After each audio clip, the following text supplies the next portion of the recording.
여러분 반갑습니다. 회계를 좋아하는 김준희입니다. 지난 시간 저희는 재무회계 유동자산 파트에서 단기 금융상품에 대해서 살펴보셨고요. 이번 시간 저희는 단기 금융상품에서 제가 굉장히 중요하다라고 설명드린 유가증권에 대한 보유 목적에 따른 분류, 단기 매매, 만기 보유, 매도 가능, 지분법 적용 투자 주식이 있었는데 그 중에 주식에 대한 단기 매매 증권과 관련된 회계 처리 예제 문제를 가지고 분계 연습, 분계 풀이를 한번 해보고자 합니다. 단기 매매 증권은 워낙 중요하기 때문에 집중 놓치시면 안 되고요. 관련된 예제 문제 지금부터 만나보도록 하겠습니다. 먼저 첫 번째 문제입니다. 단기 매매 증권 취득과 관련된 예제 문제가 나와 있는데요. 단기 운영 목적으로 주식을 100주를 샀는데 액면 금액이 4,000원이다. 사실 우리 유가증권은 액면 금액 얘는 의미가 없습니다. 우리 눈에 보이지 않는다라고 생각하셔도 돼요. 나는 주식 100주를 얼마에 취득했다? 7,000원에 취득, 구입했다 라고 나오시죠. 그러면서 수수료 3만원을 포함해서 통장에서 지급하다 라고 했습니다. 여기서 중요한 항목은 크게 두 가지죠. 첫 번째, 계정 과목을 뭐로 볼 것이냐. 단기 운영 목적인데 시장성이 있냐 없냐라는 표현이 문제 안 나와 있지만 우리는 단기 운영 목적이면서 이 주식이 시장성이 있다라고 가정을 하겠습니다. 그렇다면 계정 과목은 단기 매매 증권이 되겠죠? 두 번째, 그렇다면 더더욱이 그렇다면 단기 매매 증권이라면 이 수수료를 어떻게 할 것이냐. 자산을 살 때 들어가는 모든 비용은 부대 비용, 매입 비용은 원가에 포함하는 게 원칙이지만 원가에 가산하는 게 원칙이지만 유일하게 하지 않는 게 바로 단기 매매 증권이죠. 차변에 단기 매매 증권이 70만 원으로 처리가 되는 이는 주식수 100주에다가 구입 금액인 7,000원, 7,000원이 되겠습니다. 단기 매매 증권이 70만 원 들어갈 거고요. 여기다가 지급하는 돈, 통장에서 빠져나가는 돈은 73만 원이죠. 주식금액 70만 원에 수수료가 보태서 그렇고 이 수수료는 차변에 수수료 비용이라는 영업 외비용 항목으로 별도로 처리가 되게 됩니다. 차변의 단기매매 증권 수수료, 대변의 보통예금 1번 문제 정리해드렸고요. 2번 단기 운용 목적으로 한 주당 7,000원에 100주를 구입했는 주식이 있는데 즉 우리 회사에 장부상에는 주식이 70만원 적혀져 있는데 기말 평가액이 주당 7,500원이다. 주식을 평가한다. 이건 결산 시에 하게 되는 거죠. 100주가 7,500원 평가하면 75만원의 금액이 됩니다. 장부 금액인 70만원을 공정금액 얼마로 조정을 해요? 75만원으로 조정하니까 차변에 단기매매 증권 5만원 증가시키면서 자산이 증가되면서 대변에는 단기매매 증권 평가 이익으로 처리가 되겠습니다. 장부금액과 공정금액을 결산시는 비교를 합니다 라고 설명을 드렸고요. 앞서 얘기 드린 대로 장부금액은 70만원, 100주에 7,000원, 공정금액은 100주에 7,500원에서 75만원이 되니까 5만원에 대한 평가 이익을 인식하였습니다. 세 번째 문제 갑니다. 단기 운용 목적으로 한 주당 7,000원에 100주 구입했던 주식의 기말평가액이 주당 6,000원. 지금은 상황이 반대가 되죠. 자, 7,000원에 구입했던 주식의 100주가 주당 6,000원이라면 장부 금액은 70만원인데 공정가액이 60만원으로 10만원이 마이너스가 되는 구조가 됩니다. 따라서 대변에 단기매매 증권 10만원이라는 자산을 감소시키면서 차변에는 단기매매 증권 평가 손실로 처리가 된다. 마찬가지 장부 금액과 공정 금액을 비교해서 금액이 마이너스가 된다라는 내용을 충분히 정리할 수 있을 것 같고요. 여러분들이 2번 문제와 3번 문제가 상황이 반대잖아요. 똑같은 기준은 12월 30일 결산 기준에서 평가를 하게 되는데 2번은 평가 이익이 나오는 문제고 3번은 평가 손실이 마이너스가 나오는 문제입니다. 같이 비교해 주시면 좋을 것 같고요. 4번 문제 넘어갑니다. 장기 투자 목적, 여기서 확인할 거 단기가 아닙니다. 장기 투자 목적이니까 단기 매매 증권은 될 수 없습니다. 주식 100주 액면 4,000원, 액면은 눈에 보이지 않는 항목이고 7,000원 구입했다. 그리고 수수료가 발생했다랍니다. 우리가 단기 매매 증권을 취득할 때 발생하는 수수료는 원가에 가산하지 않고 별도 수수료로 처리하지만 단기 매매 증권을 제외한 나머지 항목은 원가에 가산한다라고 했거든요. 따라서 차변의 계정 과목은 매도 가능 증권입니다. 여기서 여러분들이 잠깐 고민하나? 이거 단기 매매가 아닌데 만기 보유도 될 수 있지 않느냐? 이렇게 생각하시면 안 됩니다. 주식은 만기 보유가 될 수 없고 만기 보유는 사채나 공채만 가능하다. 지금 우리는 주식을 샀기 때문에 주식은 단기 아니면 매도 둘 중에 하나로 갑니다. 더불어 지금은 장기 투자 목적이니까 이 매도 가능 증권은 유동자산이 아니라 비유동자산 분류에 해당되고요.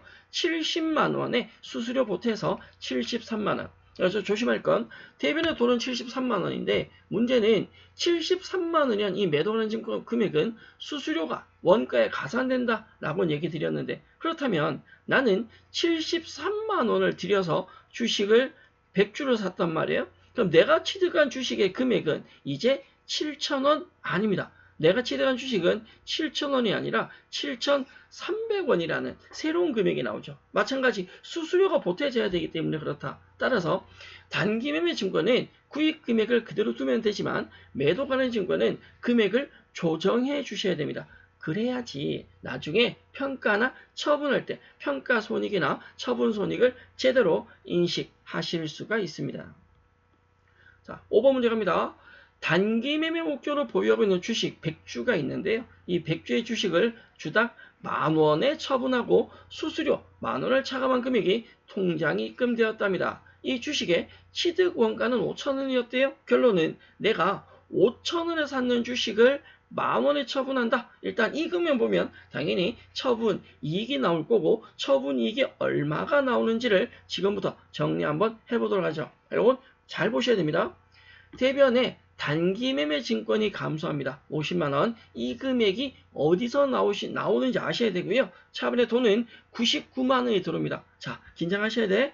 대변에 단기 매매 증권 50만원은요. 내가 구입한 주식 100주 곱하기 취득 금액이죠. 5,000원. 50만원. 얘는 문제 안 되시죠? 문제는 보통 예금인데요. 통장에 들어오는 돈은요. 내가 100주의 주식을 처분하는데 곱하기 만원에 팔아요. 그러면 내가 받아야 할 돈이 100만원이란 말이에요. 통장에 100만원이 들어와야 정상인데 100만원이 다 들어오지 않습니다. 왜? 여러분 문제 잘 보시면 주식을 처분하고 수수료 얼마를 만원을 차감한 금액이 입금된다. 통장에 들어온 돈은 99만원입니다. 결론은 50만원짜리 주식을 99만원에 팔았기 때문에 매매증권 처분이익이 49만원이 나옵니다. 지금 보통 들어온 돈 수수료 5만원 돼 있네요? 아닌데 만원입니다. 만원. 네, 제가 이런 자료를 다 밤에 만들어서 이래. 졸면서 만들어서 오타가 없어야 되는데 수수료 만원을 차감하고 99만원이 들어옵니다. 우리 앞쪽에서 지난 시간에 유가증권에 따른 보유 목적에 따른 분류를 얘기하면서 그런 얘기를 했었어요. 무슨 얘기를 했냐면 단기 매매 증권을 취득할 때 발생하는 수수료는 원가에 가산하지 않는다. 다만 처분할 때 발생하는 수수료는 처분 손익에 가감을 한다라고 했습니다. 원래 50만원짜리를 100만원에 판 거예요. 그럼 처분이익이 50만원이 나와야 되는데 수수료 빼고 나면 49만원 나옵니다.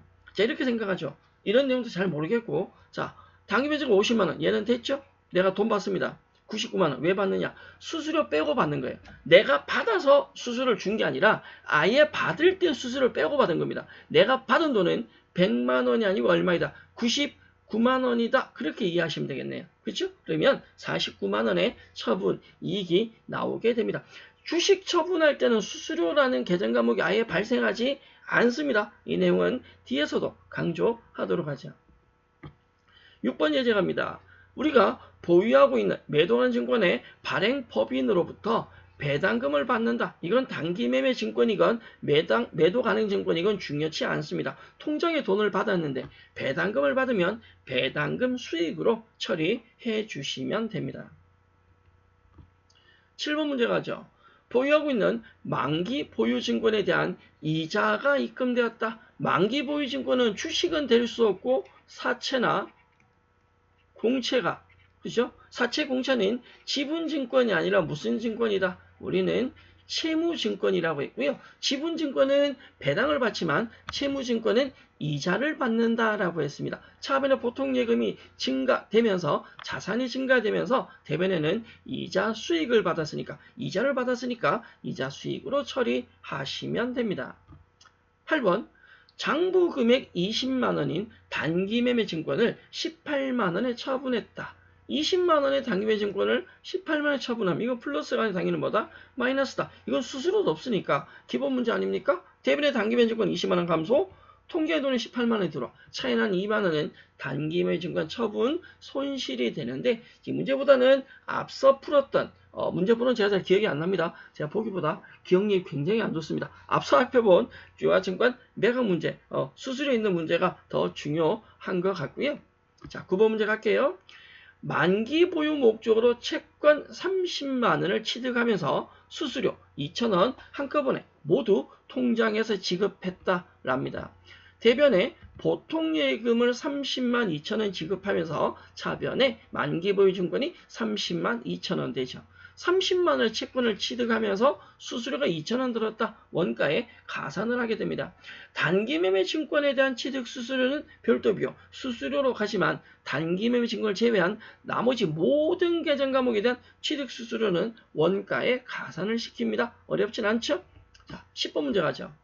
만기 보유증권으로 분류된 채권이 만기가 되었다. 사채나 공채가 만기되어서 그 만기증권에 대한 원금 30만원과 이자 5천원을 통장으로 받았다면 차변에 통장으로 돈이 들어올 텐데요. 30만 5천원이 30만원의 만기 보유증권이 감소하고 이자 받았으니까 이자 수익으로 처리가 됩니다. 사실은 전체 저희가 10문제 정도 분계 예제 보셨는데 대부분의 문제는 간단하거나 단순한 문제들인데요. 한두 문제가 조금 어려운 문제가 있었습니다. 그 문제들은 다시 한 번 더 정리해 주시면 좋겠고요. 다른 계정 과목들보다는 이번 시간은 여러분들이 단기매매 증권에 대한 취득, 수수료 어떻게 할 거냐, 평가, 금액 어떻게 비교할 거냐, 처분, 역시 처분할 때도 처분손익 인식할 때 수수료가 발생했을 때 어떻게 처리할 건지 정도는 조금 관심을 가지고 정리해 주시면 좋겠습니다. 지난 시간 저희가 정리한 유가증권에 대한 분계 예제 이번 시간 정리해 드렸고요. 관련된 객관식 연습문제, 출제 유형 연습문제는 다음 시간에 추가로 정리하도록 하겠습니다. 앞서 부탁을 드렸듯이 유가증권 중에서도 단기매매 증권은 굉장히 중요하다. 다른 계정 과목들은 뒤쪽에서 한 번 더 학습을 할 거니까 추가 학습 때까지 좀 기다려 주시고요. 최소한 단기매매 증권에 대해서는 정확하게 정리하시고 다음 단원으로 넘어가시면 좋겠습니다.